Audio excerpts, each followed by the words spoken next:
চোদ্দ গোষ্ঠী বন্ধ যে আদর্শিক নেতা আবুল আলা মওদুদী, সেই মওদুদীর ইতিহাস থেকে আপনারা শুরু করবেন।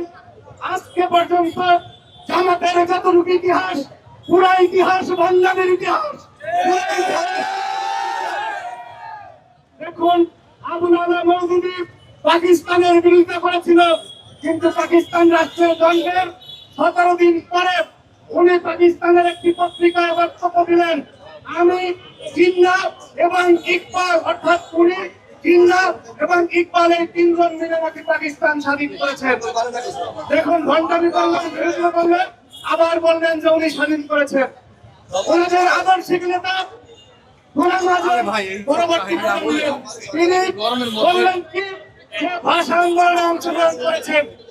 দেখুন, সেই কথা বলার পরে আমাদের এক শ্রেণীর মানুষ নেগেটিভ দেয় যে আমাদের নেতা ভাষা আন্দোলনে অংশগ্রহণ করেছেন।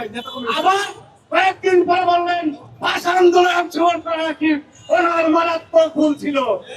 এটা কেন বলেছে? নেগেটিভ দুই পক্ষই রাখতেছে ভণ্ডামি। যখন দরকার হয় পাক প্রেমীদের, পাকিস্তানের আপনাদেরকে বলে আমরা তো এটার পক্ষে না, ভুলে অংশগ্রহণ করেছিলাম। আবার যখন স্বাধীনতার কথা আসে তখন বলে তো আমি তো ভাষা সৈনিক ছিলাম। ভণ্ডামি, এটা কি বলে? এরপরে অধ্যাপক গোলাম আজম, আমরা সারা জীবন শুনেছি, রাকিব নাজির রহমান, আমরা সবাই শুনেছি উনি একজন অধ্যাপক।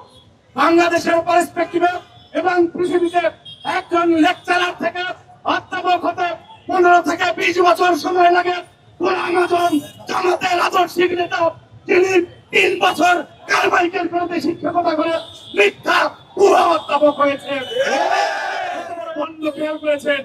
আস্তে আস্তে এই প্রজন্মে আসি, জনাব অধ্যাপক মিয়া মোহাম্মদ গোলাম পরোয়ার, যিনি নিজের নামে আগে এই নির্বাচনে আগ পর্যন্ত 18 সালে যখন ধানের শীষকে নির্বাচন করছে, আমি চ্যালেঞ্জ করে বললাম ওনাদের প্রত্যেকটি, আপনারা পোস্টার দেখেন, প্রত্যেকটা পোস্টারে লেখা আছে অধ্যাপক মিয়া গোলাম পরোয়ার।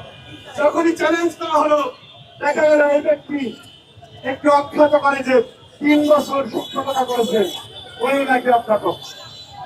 ভাই কথা বলেন না কেন? বন্ধ বন্ধ বন্ধ, চোদ্দ গোষ্ঠী বন্ধ। পুরা বিএনপি, শহীদ রাষ্ট্রপতি জিয়াউর রহমান থেকে শুরু করে আজকে পর্যন্ত এই ধরনের একটি ভুয়া ডিগ্রি, ভুয়া কথা, এই ধরনের ইতিহাসের সাথে, সভ্যতার সাথে, স্বাধীনতার সাথে বিরোধিতা যদি একটা দেখাতে পারে, আমরা জাতীয়তাবাদী রাজনীতি ছেড়ে চলে যাব। এই ভণ্ডদেরকে বাংলাদেশের মানুষ চিনে ফেলেছে। 5 তারিখের আগে কি বলেছিল?